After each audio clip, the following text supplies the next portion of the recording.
Salut les petits calamars, une vidéo un peu particulière aujourd'hui puisque on va pas parler de science-fiction ou de trucs comme ça, on va plus faire une sorte de mise au point puisque vous n'êtes pas sans savoir qu'hier notre bon président euh, Emmanuel Macron s'est fait gifler par quelqu'un. Voilà, après on n'est pas là pour polémiquer sur le truc quoi que ce soit, on fait pas de politique, ça ne m'intéresse pas.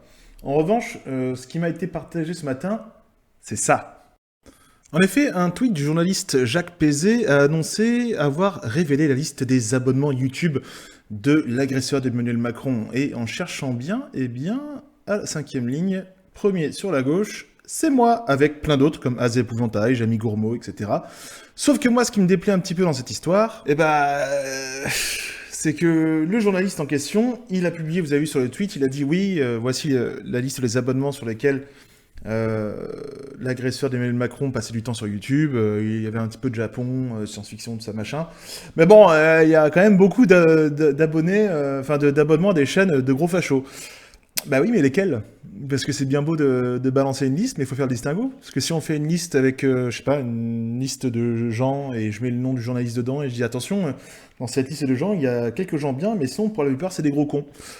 Et là, on sait pas lesquels, et on nous jette un petit peu on nous jette un petit peu dans l'arène au cirque. Alors, j'ai pas eu de grosses répercussions, quoi que ce soit, même quasiment rien. C'est juste par principe, en fait, où je me dis, mec, t'es censé être journaliste, tu balances une liste et t'expliques pas, en fait. T'expliques pas qui et qui a fait quoi, en fait. Tu donnes pas de contexte. Et les gens, généralement, quand on regarde un petit peu le comportement des gens sur Internet, lol, et comment l'info est perçue sur Internet, quand on voit une liste comme ça, les gens vont pas essayer de faire le tri, ils vont se dire ah ok ouais c'est une liste de fachos. Voilà, donc ceux qui me connaissent savent très bien que on parle jamais politique sur ma chaîne, ni même sur Discord ou quoi que ce soit. Je prends position pour rien du tout. Et concrètement, ce qui s'est passé hier, je m'en fiche. J'ai pas d'avis à donner là-dessus.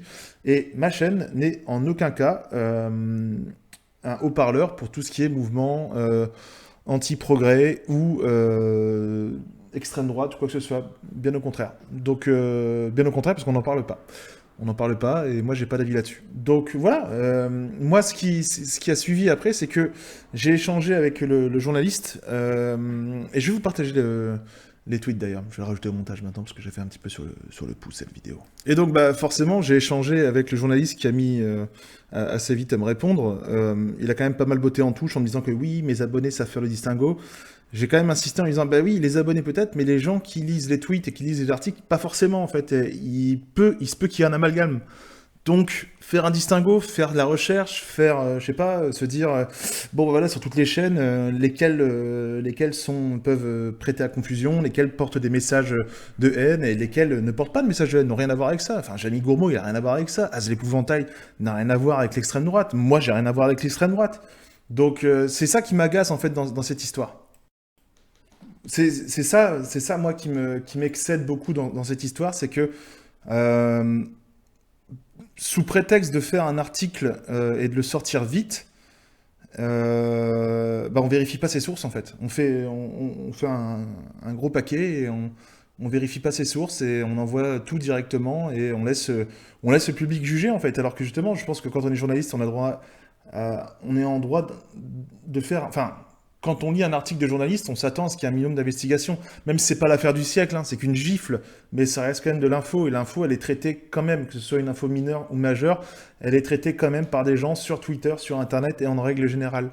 Et moi, ça me fait chier de voir mon nom, parmi tant d'autres, hein, mais de voir mon nom et de voir au-dessus, oui, potentiellement des youtubeurs fachos, quoi. Non, c'est pas le cas, c'est pas le cas.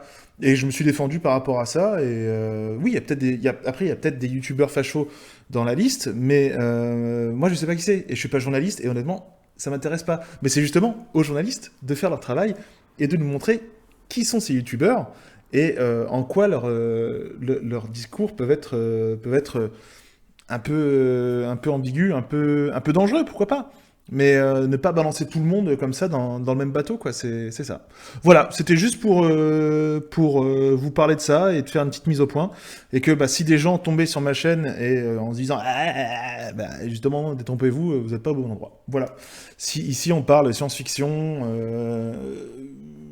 mythologie, dinosaures, Star Wars, Warhammer, etc., Alien, Dracula, Von Karstein, Spinosaur, bref, justement, c'est une chaîne qui a vocation euh, à faire oublier un peu aux gens la dureté du quotidien. Donc voilà, c'est pas pour tremper dans des conneries comme ça. Voilà. Allez, je vous fais à tous un très gros bisou, un très gros bisou, c'est dur à dire, et on se retrouve pour la prochaine vidéo. Bis les gars.